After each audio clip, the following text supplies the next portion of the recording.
Keep your head to the sky. Keep your head to the sky. Keep your head as long as you keep your head to the sky. We're in the midst of sorrow. You can see her when looking down. Optimistic of a brighter day, tomorrow will bring. Be optimistic. You hear the voice of reason telling you this could never be done. Optimistic. No matter how reality seems, just hold on to your dreams.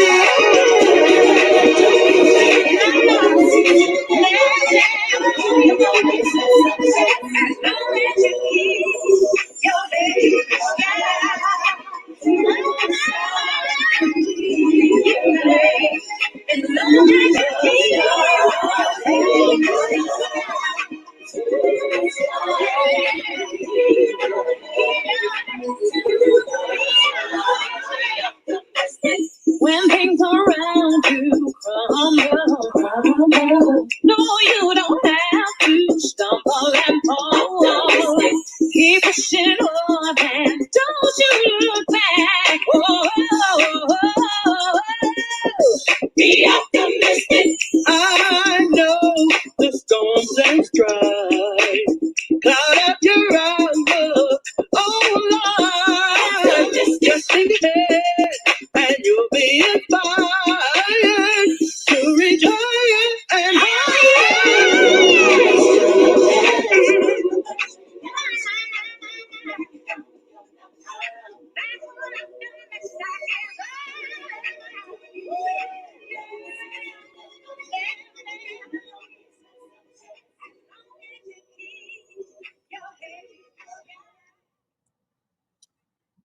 Good morning, good afternoon, or good evening. Welcome to this evening's talk show, Life with Shanita.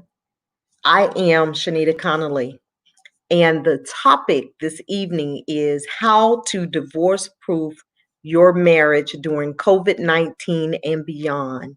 And I am beyond excited about tonight's show because I have the opportunity to have some amazing people to share this platform with me that I absolutely admire tremendously. So I want to make sure that you guys are seated and ready for this ride this evening. Before we get started, as usual, again, thank you for joining us, and just want to encourage you to like and share this post with your network. This information that's shared this evening will bless many marriages and help them stay connected.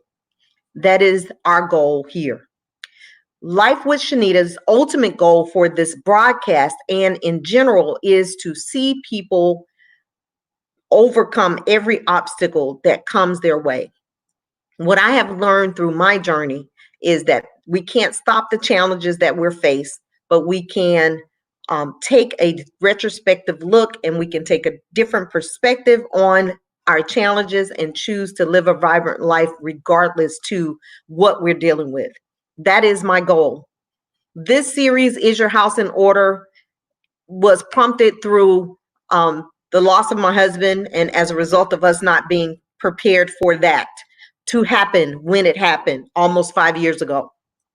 And so I'm hoping my transparency will help others be able to continue to live and thrive on this journey. So it is my hopes that whatever topic we are discussing and whatever experts that we bring in, that you will be blessed by it. And so with that being said, I want to remind you again to like and share the post.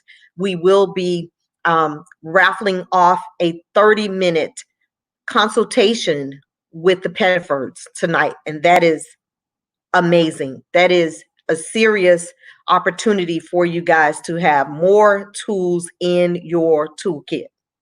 So with that being said, we are excited to introduce them, and I am going to officially introduce them. This evening, we have the Couples Academy, Hassani and Danielle Pettiford, with us this evening. And so please get a notepad, a journal, a pen, something to write this information down with so that you guys can reference it later. You can discuss it later with each other. You will not regret taking the time to invest in this broadcast tonight. So with that being said, let me start out with an introduction. Mr. and Mrs. Hassani Pettiford, for almost 20 years, award-winning speaker, TV personality, best-selling author, Hassani Pettiford has been a recognized authority on couples, skills, infidelity recovery, and personal development. Hassani has directly impacted the lives of many as he fulfills his mission to change the way men and women relate to one another, putting them on the path to healthier, more meaningful relationships. Hassani Pettiford is an award-winning speaker, best-selling author, and celebrity marriage coach who has spent 19 years working with high-profile clients, entertainers, professional athletes, Hollywood and corporate execs, small business owners, and professionals. He is recognized as an authority on couple skills, infidelity recovery, and personal development. Collectively, Hassani and Danielle have privately worked with couples and have spoken for hundreds of audiences throughout the US, Canada, Europe, Latin America, Caribbean, the Middle East, and Africa. Their private and group intensive retreats, coaching programs, and weekly counseling sessions are making an impact globally. Whether Hassani's in front of a camera, behind a podium, or leading one of his popular relationship seminars, his inspirational and practical advice is giving both men and women the knowledge, skills, and hope that is needed to improve the quality of their relationships. Hassani has also produced an array of educational material, which includes The Audacity of Marriage, 101 Ways to Love My Wife, 101 Ways to Love My Husband, 7 Days of Extraordinary Sex, Intellectual Intimacy, Black Thighs, Black Guys and Bedroom Lies, and Pimping from the Pulpit to the Pew, Why We Hate Black Women and Why We Should Love Them, and many more.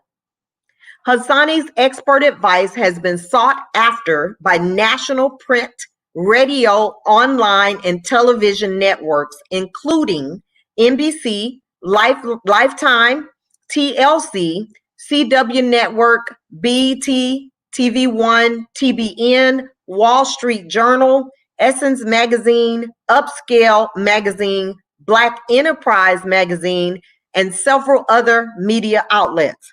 Hassani is happily married and has 4 beautiful daughters. He is active in his community and faith-based affairs. Let me just share a little bit about my connection with them. Winston and I had an opportunity to go to North Atlanta some years ago for a marriage workshop retreat, and they were there. We didn't, we met them, but we didn't really know them. And it was some years later that a cousin of mine said, "Have you met Hassani Pettiford?" And I'm like, "No, I don't know him." And so anyway, got connected through Facebook, which Facebook is amazing for so many reasons, guys. I love the opportunity to network with people. Met them on Facebook and was given the opportunity by my pastor some years ago to host a series of sessions titled "What's Love Got to Do with It?" Had the opportunity to bring them in as panelists, and the rest is history. We had the opportunity as marriage ministry leaders to also have them be our retreat facilitators. And it was an amazing, amazing first time retreat for New Vision Christian Church. So I am really excited and just kind of geeked to have them, because to steal a little bit of their time is very precious to me. And so without further ado, I am going to bring them in, and I want you guys again to get pens and paper and take notes, because we want to walk away from this workshop, this conversation, this broadcast in a better way, with more tools in our kit, practicing practical tips that they will provide to us. So hold on for the ride, but be prepared to take notes. And I am going to introduce you all to Team Pettiford, Hassani, and Danielle. Good evening. Good evening. How are you? Hi. Wonderful. How are you guys? Phenomenal. We're doing great. Wonderful. It's such a pleasure to have you guys here to spend time with us tonight. I know that you could be doing so many other things, so thank you so much for making the time to talk about marriage. Awesome. We're excited to do it. Let me just say it's been an honor to know you these many years and the friendship that we've developed. Wow, listening to that biography, I'm like, wow, who are they talking about? And then, but truth be told, Couples Academy is what it is, and the impact that we have has been as extraordinary as it's been because of what we both bring to the table. Mm-hmm. And so Danielle has just been a phenomenal inspiration, encouragement, powerhouse, empowering people in her own strength. And I think what I do has been elevated because of what she brings to the table. So this dynamic duo really helps to impact marriages around the world. Well, what he's really saying is we need to update the bio. That's what he's saying. And you know, when I was looking at it today, I'm like, okay, I'm gonna copy it and I'm gonna use it, but I don't see your name as much. But we know that behind every great man is an even greater woman. And so to that, I know that. And so the world that has had an opportunity to work with you guys collectively know that. And more importantly, God knows that. So I appreciate you, Danielle, for being his helpmate. Yes.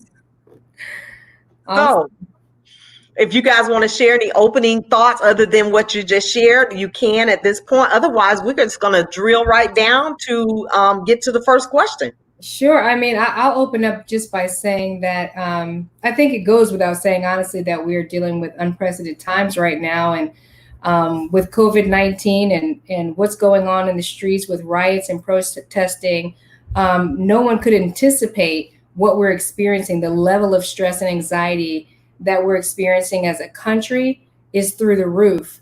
And so I can't tell you how our phone has blown up over the last 3 months, I guess, with all of this starting, because people are struggling to keep their marriages together and to stay on track. Folks who are used to coming and going and really just being like passing ships and really not being connected. It's been overshadowed by busyness. And now you are stuck in your house. Many people are stuck in your house and having to deal with the nuances of their partner daily. So it's been very frustrating for many couples. I mean, for some, it's been good who have needed to get back on track and needed to get reconnected, and they've used this time of rest to do that. But for many others, they have struggled to hold it together. It was never held together, and things that they have been keeping from their spouse have come out because there's nowhere to hide it. So there's a lot going on inside of marriages right now. We've been really on the front line of it. Yeah, the crisis on the outside has definitely created a crisis on the inside. So, you know, we just are grateful for the opportunity to kind of impart some information and wisdom to your community. Amen. Amen. I just am grateful for you guys and even the testimonies that I know that you guys have blessed people that we know over the years. I'm grateful that God has purposed you all for this journey right here and that you're embracing it. So we're just going to go right in. So the first question that I have is, how do you divorce proof your marriage during COVID-19 and beyond? How do we do that? I think one of the important things to realize is that there's an enemy out there. And the enemy's desire is to seek to kill and destroy whatever God put together. The enemy hates marriage. He hates the institution of family and will use any opportunity, any vice, any challenge to get in between a couple to tear them apart. But when you truly understand what the agenda of God is and what the purpose of marriage is, that's one of the things that has to keep you intact. So I think it's important that you embrace a proper marriage mindset. There's so many individuals who are married today who don't have a marriage mindset. They're still operating independent of their partner. They have a singleness in terms of the way that they function. And so the natural connection and chemistry and intimacy that should have been developed many years ago has been disconnected. We talk about how couples go from being soulmates to roommates to roommates, and in some unfortunate cases, cellmates, where they become prisons in their own marriage, or I should say cellmates imprisoned within their own marriage. And so it's important that we get back to the foundation of God, who should become the crux, the core, the foundation of everything that we have in our marriage. That's number one.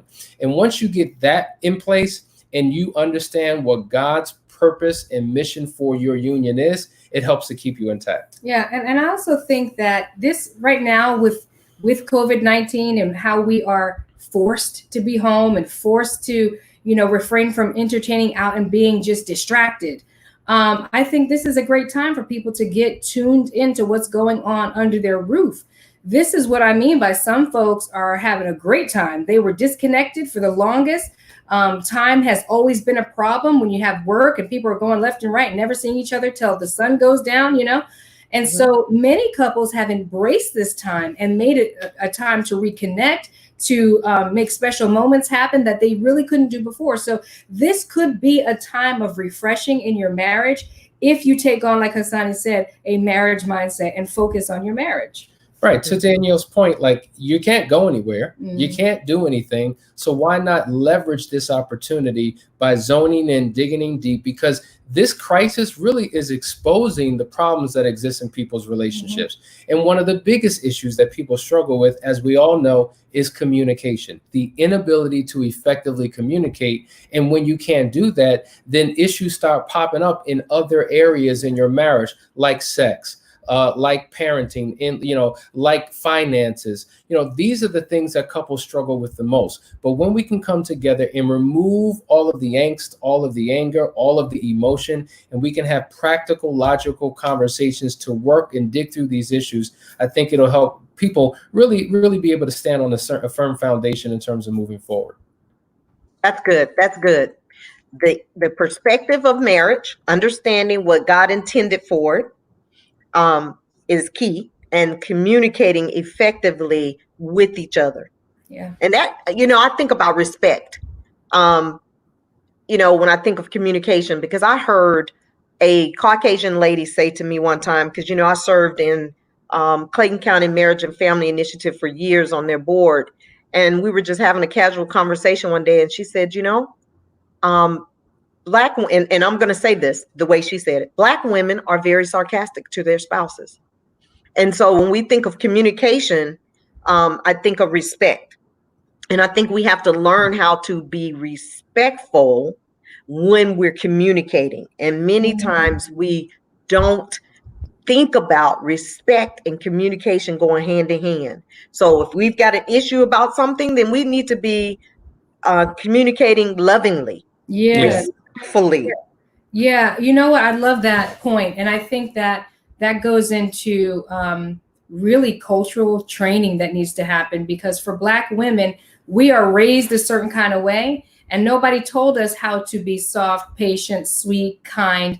Black women are a lot of times have an edge. It reminds me of this story. I just heard it about the Chinese airlines. They were having a lot of crashes. And when they started to investigate the crashes, they found out that the lead pilot, who was a senior, was doing some things wrong. And the co-pilot, because of culture, wouldn't say anything because they were an elder and they had to respect the rules, and they did not speak out or speak against elders.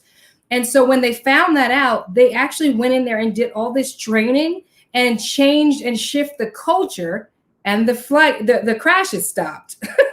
And so that's what Hassani and I try to do when we work with couples, is we hear and learn about the different cultures and why you are who you are and how you think and what makes you tick. And then we try to help people shift the culture so that they can have that mindset for marriage, and there's just a better flow of communication. And I think to that point, there is a culture to a successful relationship, a culture to marriage. And we have the opportunity of working with people who are white, Asian, Latino, Arab, Indian, all over the world. Like we just did an intensive last week with a couple in Australia. Yeah. And what we've realized is that no matter what your color, no matter what your ethnic background, many people are going through the same things. Yes. So as sarcastic as Black women are, guess what? White women are too. Asian women are too. Arab women are too. There's so many similarities across. Ones. Yeah, exactly. Exactly. There's so many pains and struggles that we're all going through. And sometimes the worst comes out of us when we're drenched, soaked, and saturated in their pain. And I think if we paint such a broad stroke, what happens is we begin to stereotype one culture or one experience over another. And the fact is, the more we work with people, we're all going through the same things. We are. Struggles. Absolutely. We are. And I think it does need to be said that we are going through the same things, but I think culturally there is some difference, because I remember talking to one of our African clients, and they were just talking about, the ability for a wife to set boundaries. That was an area that she had questioned. Like, how do I set boundaries, with my husband when I'm supposed to be submissive? And so different cultures operate differently, but we all get an attitude. We all get angry, especially when the fidelity has been broken in our relationship. Yes. That brings the lion out of everybody. It certainly does. Yes, it does. I think about 1 Corinthians chapter 13, 4-8. And when me and Winston used to have our differences, my oldest brother would always drive us back to 1 Corinthians chapter 13, 4-8. And he would always say, are you operating in love regardless of what's going on? I need to send you back there. I know you have some differences, but how are you operating in that delivery of that message or whatever it is? And so I have always suggested to women to grab their spouse's hand when they have something that may be a little heavy to deliver, and break the wall down by holding their hand or rubbing it so that they know it's coming from a good place versus an accusatory or a negative place. That seems to work because it worked for me. So if it worked for me, if you do it in love, the way God said, it will work every time, I think. Now, I could be wrong. At least it should. Yeah. Right. Right. And the reality is, having difficult conversations can be quite difficult for some people. And so one of the things we talk about is the importance of being comfortable with being uncomfortable. Not every conversation is going to be cute. Not every conversation is going to be light. In order to dig into the ditches of a lot of these unresolved issues that have built up over the years, the reason why they've happened is because we don't like to deal with difficult issues in these conversations. But when you brace yourself and you create the proper environment to have these conversations, they can go over a whole lot better. And so time has a lot to do with it. Place has a lot to do with it. There's a lot of factors involved in this. That is so true. That's good stuff right there. It'd be great if we could do a role play. So we'll think about that before the end of the night. We'll think about that.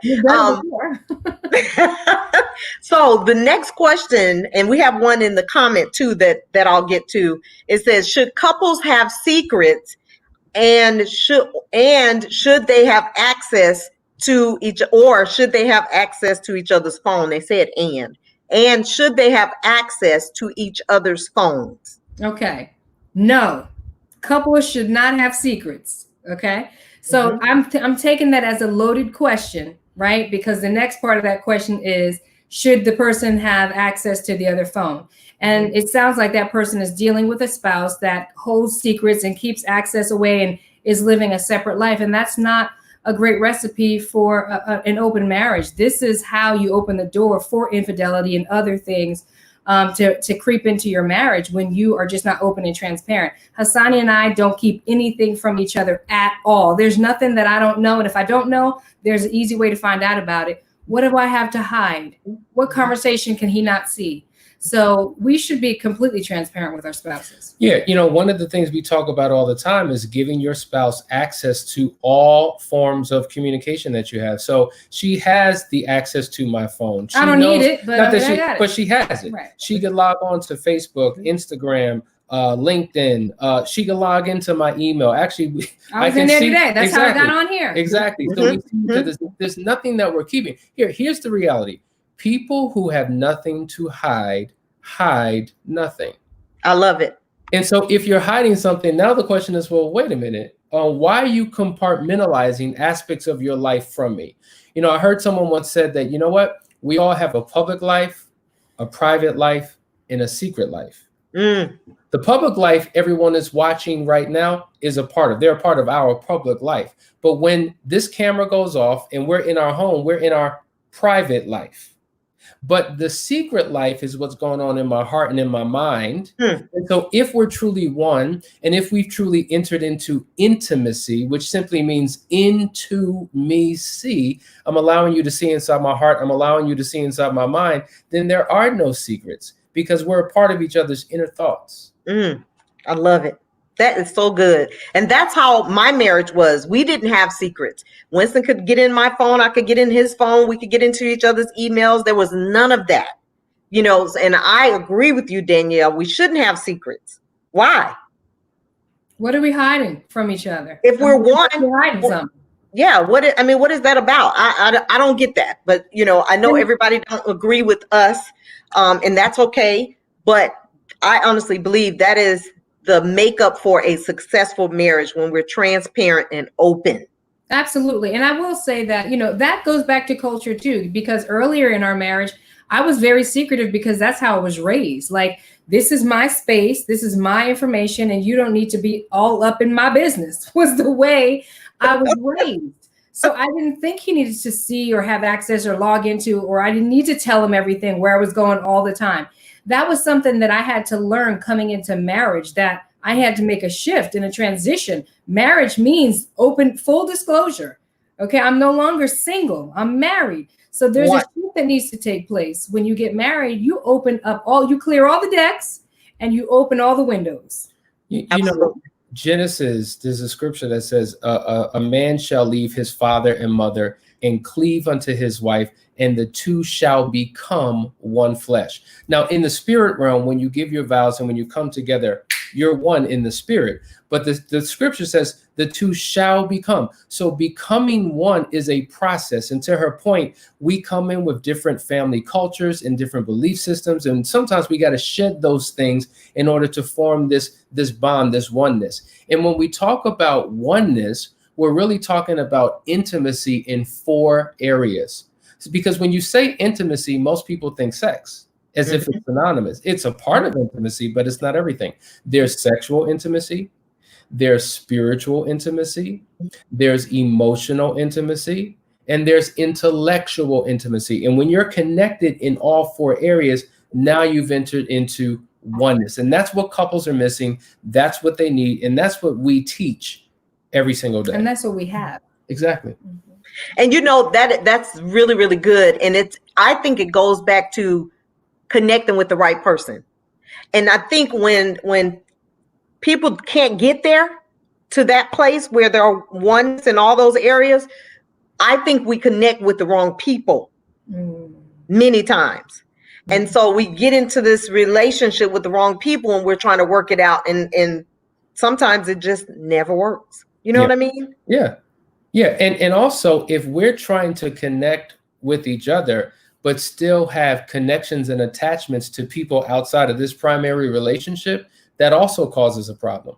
Yes, so we talk about it all the time. Like, most people have a tradition every Thanksgiving to get together with family and dive into an incredible meal. Now, imagine this. Your tradition is to eat this incredible meal. You have turkey, you have ham, and you have macaroni and cheese, collard greens, stuffing, just cranberry sauce, all the cakes and pies. Now, dinner's at 4:00.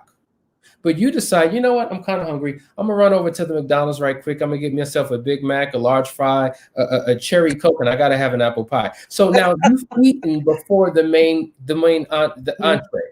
So by the time you get to Thanksgiving, everybody prays over the meal, everybody's diving in, and you're looking at all this food like, I'm good. Yeah. and people are like, what are you talking about? We spent a year in preparation for this moment. Well, I kind of already had something to eat, right? And so oftentimes that's what it's like in our marriages. We should be building up an anticipation and an appetite to engage in one another. But when we're connected to other people who meet a need in us that should be met in our marriage, we no longer have a desire to connect here because we're already connected to so many other people. So we're connected to friends, we're connected to members of the opposite sex. And what's happening is we're now depriving this marriage of what it needs because of all these outside connections. So being connected to the wrong ones can impact this connection. Mm-hmm.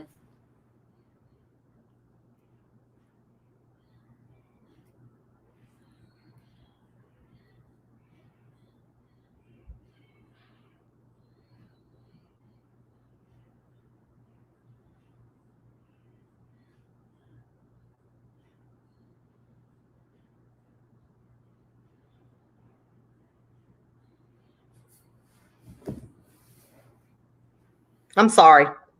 It's okay. We're here. I don't know. Internet. Sorry. My apologies, everyone. Keep going. I'm sorry. Yeah, so that was the point. We're connected to so many other people that is taking away the desire to connect with our spouses. Mm-hmm. So sometimes you have to put other relationships on hold and realizing that this is the primary relationship that all of your energy, effort, passion, desire, and focus should be going into. Mm-hmm. Someone asked the question, how do you get back on track if you've lost your way? How do you get back on track? By starting with square one, dealing with the top. Okay, first of all, you have to assess what got you off track.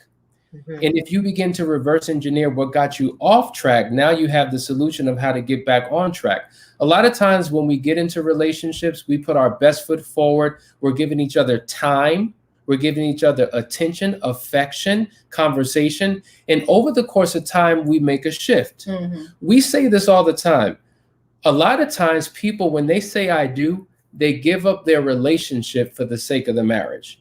Well, what does that mean? In the relationship before I do, we communicated, we were dating, we were dressing up for each other, we were spending all this time and energy and effort. Then we say I do, and now it's about work and babies and homework and extracurricular and ministry and serving on this committee and joining that organization. And our relationship is now at the bottom of the list of priorities. And so now we've shifted into the tactical, dutiful responsibilities of everyday life and the connection, the sexual fulfillment, meeting each other's emotional needs, effective communication, blending the personalities. All that has taken a back seat. Yes. So you have to go back to the way it was in the beginning to maintain what you once had that you no longer have. Yeah. And I also think that the answer to the question really depends on where you fell off track and why you fell off track, So when we look at that, whatever those issues are, it may be you're at an impasse and the gap is too big for you to close by yourself. And that's when It's time to reach out for help. I mean, unfortunately, in our community in particular, we don't like counseling for some reason. I don't know where that came from, but counseling has been the best thing ever for our marriage and for the clients that we support.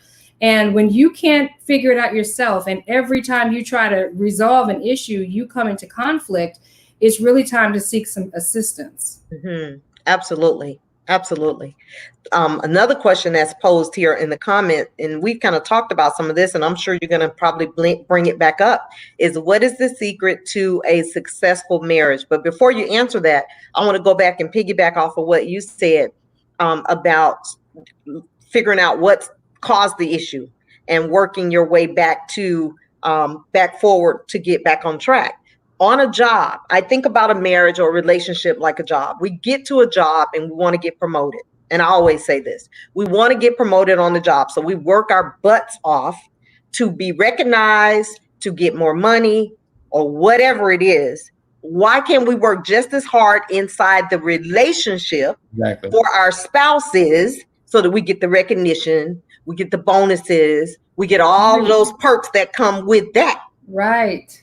So I always think about that, and I kind of share that with people too when they're struggling. Oh, but you're willing to work hard on that job, but you're not willing to work hard in this relationship. And I also think about, even with me, with the weight, you know, I lost almost 40 pounds and I had to make some changes to get that result, right? Yes. And when you get to a plateau, you got to make some different changes to get some more results. Right. So it's mindset, as you said, and being willing to do the work, because it is work. Agreed. It is work. Being willing to do the work is the key, because Hassani and I, and no other relationship counselor is a magician and can go boom, bam, and sprinkle sauce on you to make you do right in your relationship. Gotta be willing. You know, going to your other point, the secret sauce is communication. Mm-hmm. It seems simple, but it is the most not simple thing to master. But at the root of every issue is communication. When it comes to your finances, it's communication. When it comes to sex, it's communication. When it comes to every facet of your relationship, it's communication. And I think what couples need to learn to do is to take a moment to give each other the permission that they need to be honest. I think most people don't communicate with their spouse because they fear the backlash of, if I say this, I'll never live it down, or they'll hold it against me forever. Yeah. And so they don't feel comfortable being transparent and honest. And so they hold it in and needs go unmet. And that's when the devil allows the enemy to come in and start saying things in your ear and like, ooh, I don't get this at home. Yeah, that's it. Absolutely. That's exactly how it happens. Yeah. So Hassani, you were going to say something. Yeah, communication is essentially important, and everybody should put that at the top of their list of priorities in terms of the very thing that they should be mastering. There's another thing that I think that, you know, we kind of unpack all the time that really is a key to your success, is understanding that the word relationship and the word marriage, it's not synonymous. It's not the same thing. People use them interchangeably, but they're two completely different things. So really quickly, your relationship speaks to your companionship. Your marriage speaks to your partnership. So companionship means effective communication, sexual fulfillment, meeting each other's emotional needs. It's the heartfelt connection between two people. But your partnership speaks to delegation of responsibilities in the home, financial provision and management of the finances, the way you parent your children, planning for the future. Is the tactical, dutiful responsibilities of maintaining a household. So they're two different things. They require two different skills, and they require two different focuses. And because some people have great relationships, great sex, great communication, we're connected, but they're broke, busted, and disgusted. The kids are a wreck. There's no stability in their household. Some people have picture perfect marriages. Everything looks all right from the outside world. Oh my God, they're amazing. But emotionally disconnected. There's just no communicate. There's no anything. So you need to focus on developing both in order to have a healthy foundation as you move forward. And would you say those two things again? So the work relationship. Yeah. So you have your relationship, which is the companionship between you and your spouse. And then you have the institution of marriage, which is your ability to partner with your spouse. Mm-hmm. So it's about being a companion and a partner. They're different. Mm-hmm. That's good. A companion and a partner. Mm-hmm. And that's why when Winston and I would always say Team Connolly, we understood as a marriage, as a couple, we were a team. Exactly. You know what I mean?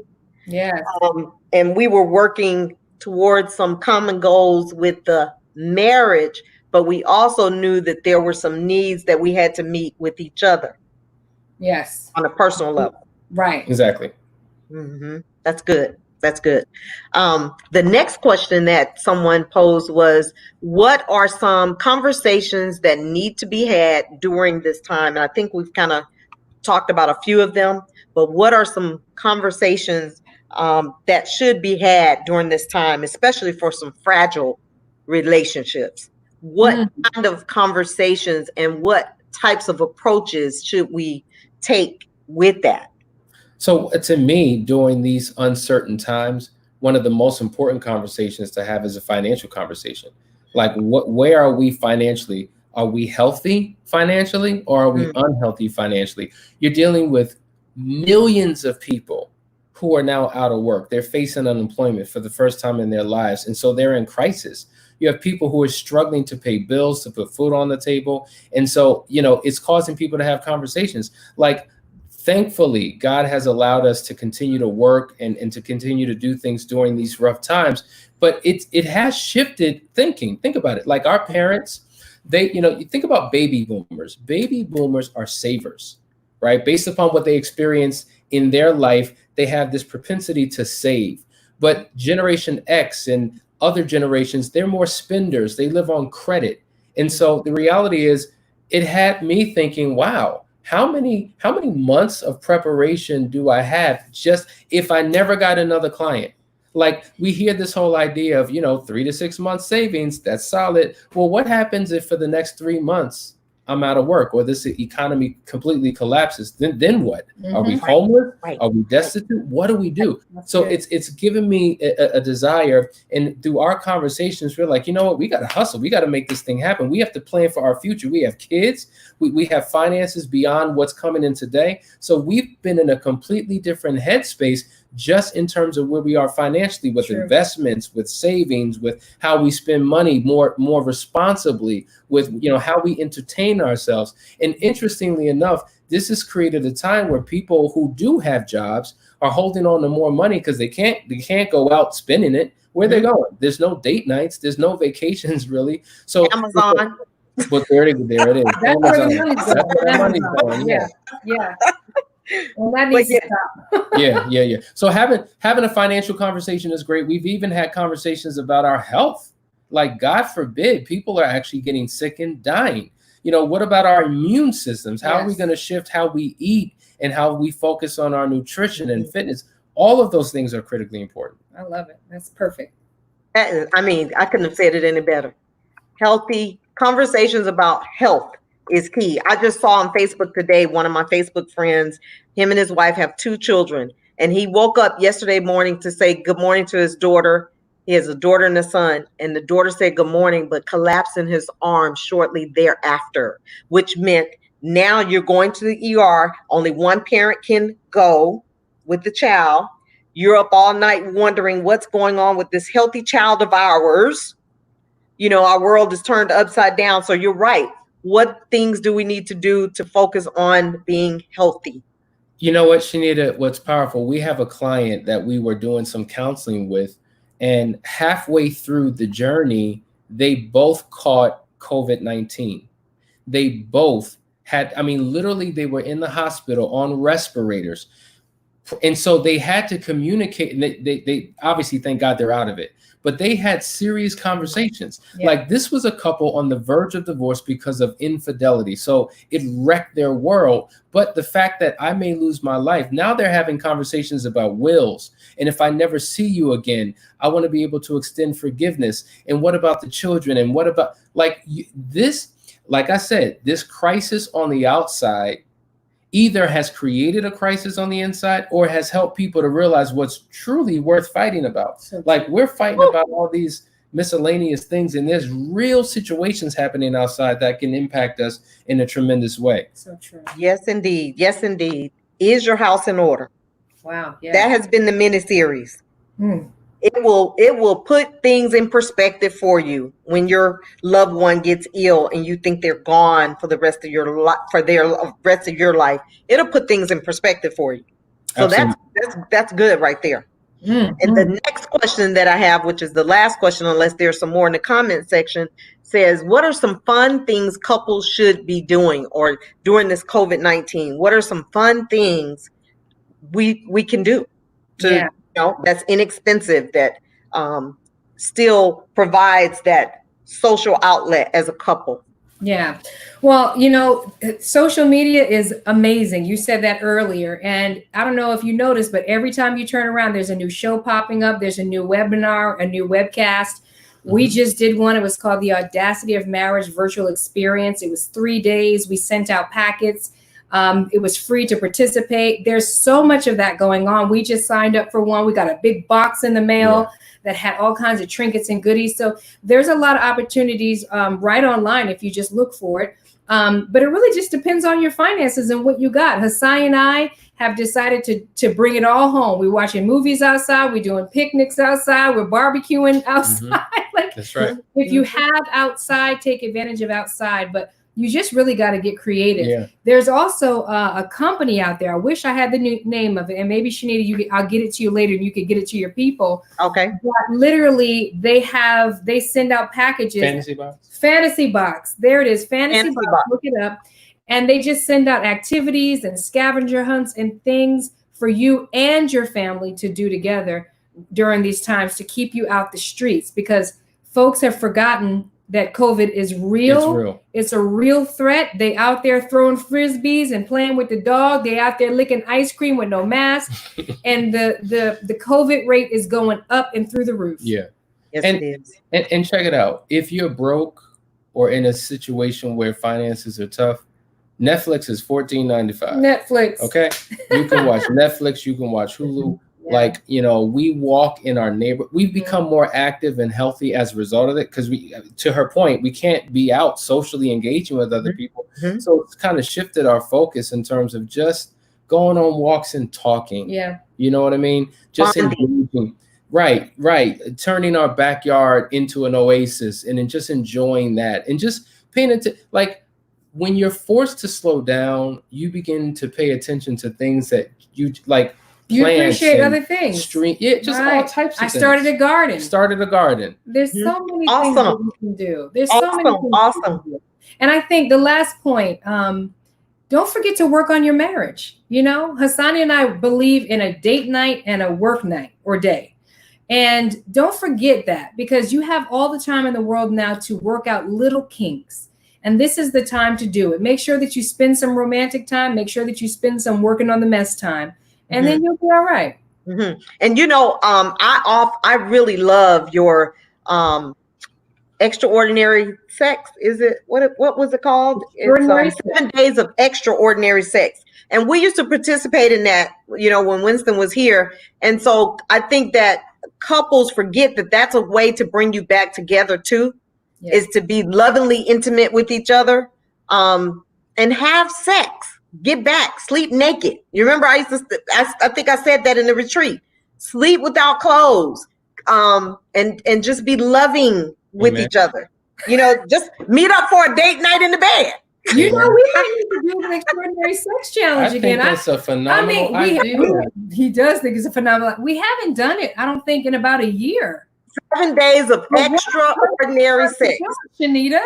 Yes, I'm telling you. I mean, we need to promote that. So the challenge for all the couples on here tonight is to start tonight having 7 days of extraordinary sex, right? So wouldn't that be awesome? Are you doing a declaration right now that we're about to engage in 7 days of extraordinary sex? Listen, since you put it out there, I'm going to challenge myself, okay, ladies, but I'm only going to do it if I get at least 30 women to do it with me. There you go. And so because with the challenge comes a whole bundle of books that you will get, including the Extraordinary Sex Challenge book and How to Love Your Husband, How to Love Your Wife, 101 Ways. And so if I get 30 women, join me. We are having sex for 7 days. We need to send them to your website and sign up, right? I can send a link. I can get a link to you. We can advertise it on the website. We can advertise it on our Couples Academy Facebook page. They just need to follow us. You can even go on YouTube and the Couples Academy YouTube page. We'll have ads, we'll have banners, we'll have posts, we'll have everything. Yeah. I love it. Start this campaign tonight. Because it's a journey. We do it as a journey with a whole bunch of folks. They get emails every day. It's a party. It's Make it exciting. Now, the only problem with it is I can't participate. Oh, Lord, I'm so sorry. But you can be an advocate. You can be an advocate for it. No, I'm an advocate. But, one person said, is that only for married folks? Yeah. Yes, sucker. It's good for America. I guess we single folks. I see a lot of people saying I'm in. Okay. I'm in. So I'm thinking that you should roll with it, and we're gonna send them to you. Send the link to me. We'll send them to your Facebook page. I'm gonna go back to your website because we've talked about finances. Last week, Pastor Hall and Pastor Matthews were a part of the program last week, and she talked about the issues. She talked about finances, she talked about sex, and she talked about communication. Those three things were the issues in most marriages. So we've talked about that tonight. So we've kind of talked about this challenge coming in, and in the challenge, we're going to have to talk. We're going to have to communicate, right? Oh, there's going to be some talking and some communicating. There you go. And the financial part, maybe minimal. I'm not sure if there's a fee, but whatever it is, I'm sure it won't break the bank. What is and it? Nominal. Yeah. Yeah, nominal. And so I'm saying let's work on this thing together. And before we close out, we may go a little bit past 8, and I hope it's okay with you. But I really, really would like for you guys to do a demonstration of communication for couples. And you can choose whatever the topic is of discussion. And while you guys think about that, I'm going to share, while y'all kind of talk, I'm going to share a couple of stats that I looked up. One stat that I found for you guys, and is strolling here because I wanted to look up some stats for today's conversation. And this particular one is, I want you guys to read it. I'm sorry. Marriage and divorce are both common experiences. In Western cultures, more than 90% of people marry by the age of 50. Healthy marriages are good for couples' mental and physical health. It also says they are also good for children. Growing up in a happy home protects children from mental, physical, educational, and social problems. However, about 40 to 50% of married couples in the U.S. end up in divorce. And then it also says subsequent marriages. So second marriages end up in a higher rate of divorces. And so we have to really think about who we connect with. And is this somebody we're going to be able to tolerate? Somebody we're going to be able to put up with some stuff, as my brother always says. Mm-hmm. You gotta be able to be willing to put up with some stuff, with whoever you marry. So, we have to think about that, because I really believe that's important, because you need to marry your friend. Somebody that you can call your friend and that you really like. You like them. You like their essence. You like them for who they are, not for what they bring to the table, what you think the potential is. Because if you got the right person, boy, you could do some stuff. Yeah. So I wanted to share those statistics and those statistics came from the American Psychological Association. And then it was one more that I wanted to share as well from CNN. And I may have shared it early, I'm not sure, but it says CNN, even for those of us with the happiest and most stable marriages, social distancing to combat the spread of COVID-19 poses serious challenges to our respective unions. And so nobody's, can avoid the challenges that this COVID-19 has brought about, but we can overcome those challenges with the right approach. And sometimes if you can't figure it out yourself, you need to reach out to couples like Danielle and Hassani with Couples Academy, who can help walk you through the journey. We know so many testimonies of couples who've been counseled or coached by them for infidelity. And a baby, it was a result of it, but they were able to go through their program and still today are together because this couple was qualified and equipped to help them journey through and keep the main thing the main thing. And so I'm grateful again to know you guys. And so we're going to do this demonstration because I know we're close to 8, but I just think this conversation is so important, and it is the foundation for so much in this world that if you guys got a few minutes past 8. Actually, so here's the deal, right? Mm-hmm. We have a session that starts promptly at 8. And so what I'm going to do, rather than role playing, we're going to give you like 4 or 5 quick guidelines for effective communication. Okay. So Guideline number 1, write this down, folks. And I'm going to type it. Give up your need to be right. Mm-hmm. That's number 1. When you're so committed to being right by default, it makes your partner automatically wrong. And so now, guess what? If you win an argument and they lose, you still lost because they lost. And then it keeps you in a negative space. Give up your need to be right. That's number 1. Number 2, when you're communicating, understand that your words, what you say, 7% of your communication. Your tonality, how you say what you say, 23% of your communication, and your facial expressions, body language, and gestures, 70%. Why am I saying this? Oftentimes, our tone and our body language gets in the way of what we're really talking about. And so we never really address the issue because we got caught up in all of this. And so therefore, the principle is you have to be careful how you present yourself in the midst of this conversation. Okay?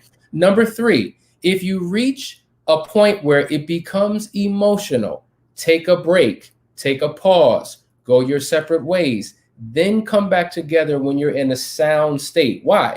Emotions are not logical. They don't make sense. When we get caught up in emotion and feeling, we can never resolve anything because you don't have the ability to do so. So there has to be a proper balance between your heart and your mind in order to engage in a healthy conversation. Point number 4, time and place mean everything. If Danielle is not a morning person, I'm not trying to engage in a conversation with her early in the morning. If I'm not a night person and I got to go to work the next day, she shouldn't be coming to me at midnight trying to have a deep conversation. If I'm watching the football game, don't walk in front of the screen talking about it's time to talk.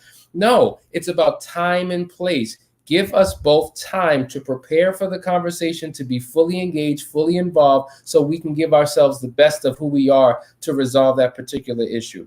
The next step, listen, stop using you statements and start using I statements. As long as I say, well, you this and you that, now I'm accusing my partner of something. But if I'm talking about I'm telling you how I feel. I'm owning my feelings and my emotions and my expressions. And the last point, stop using absolutes. You always, you never. When you do that, you're setting yourself up for failure because your partner is just going to defend what they always or never do and try to correct you. And then it becomes a back and forth, tit for tat, kind of low intensity warfare between a couple, and they never get to a place of resolution. Last point. Make the Bible final authority in your marriage. When you've reached an impasse and you seem to be on two opposite ends of an argument, well, what does the Word of God say? What does the Scripture say? Because if that's our foundation, we should be going to that. And if none of that works because you're still, kind of against each other, seek a counselor, a coach, somebody like Couples Academy who can guide you through a process to get you on the right page. So hopefully those simple tips and steps will help couples to effectively communicate. We thank you. We love you for the opportunity of being on your show. The 7 Days of Extraordinary Sex Challenge is going to happen. Thank you for being an inspiration for that. The information will go out. So like us on Couples Academy's Facebook page, subscribe to us on Couples Academy's YouTube page, go to our website, couplesacademy.org, or even email us, and we'll be able to contact you and help take your relationship to the next level.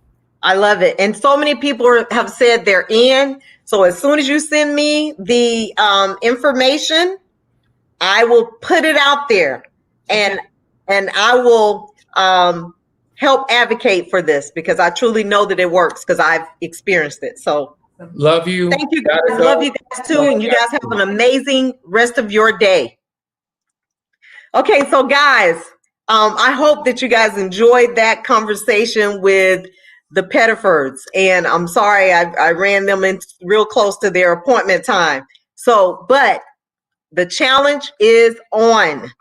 So for those of you guys who are in, I'm going to place the information on the Facebook page with this live, and hopefully we will get a minimum of 30 couples that will participate in this challenge.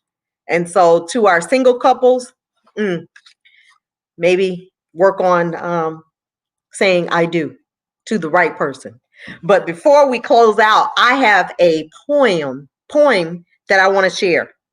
And it says, marriage takes three. And this goes back to what he said about the word of God. Having God as a center of your marriage is key. I can't even express that any more than that. But this poem says, marriage takes three. Marriage takes three to be complete. It's not enough for two to meet. They must be united in by love's creator, God above. Then their love will be firm and strong, able to last when things go wrong, because they will go wrong. Because they've felt God's love and they know he's always there. He'll never go. And they have both loved him in kind with all the heart and soul and mind. And in that love, they found the way to love each other every day. A marriage that follows God's plan takes more than a woman and a man. It needs a oneness that can be only from Christ marriage. From Christ, marriage takes three. So the husband, the wife, and God at the center, three-string cord. So I'm hoping that you guys were blessed by this conversation tonight. And Couples Academy is on Facebook. Please like their page. Go to their website. They're an amazing, amazing, amazing couple, as you guys can see. So you guys stay blessed and encouraged. And remember, I love you, but God loves you most, and he loves you best. Peace. Thank you for watching. Remember to share, like, and share the page. Please like and share this broadcast because someone that you know needs this information tonight. Like and share the page. Thank you guys for watching. Next week, we have the privilege of having my fellow widows and widowers do a live read from our book, Abiding Love. So I'm really excited about that. So I'm hoping that you guys will be here and that you will be here to hear from those who have lost their spouses what really matters in the scheme of things, because all the little stuff that we fuss and fight about, at the end of the day, when you've lost your spouse, you realize none of that mattered. So please join us next Thursday. Also, next Tuesday, and I'm really, really excited about this. For the next 3 Tuesdays, I will be hosting a all Black male panel discussion about our current state of affairs.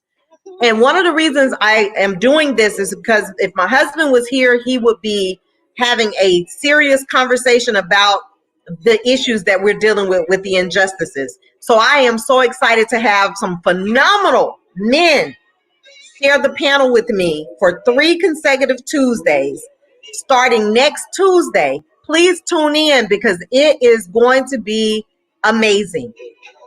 And so, next Tuesday and next Thursday for the next 3 weeks, it's going to be Tuesdays and Thursdays that we will be having a conversation on Life with Shanita's talk show. So thank you guys. I love you. And thank you for supporting this broadcast. Thank you for being a part and giving feedback. Thank you for commenting and sharing and liking. I appreciate each and every one of you guys. So stay blessed and encouraged on this journey. Remember, again, I love you, but God loves you most and he loves you best. Peace.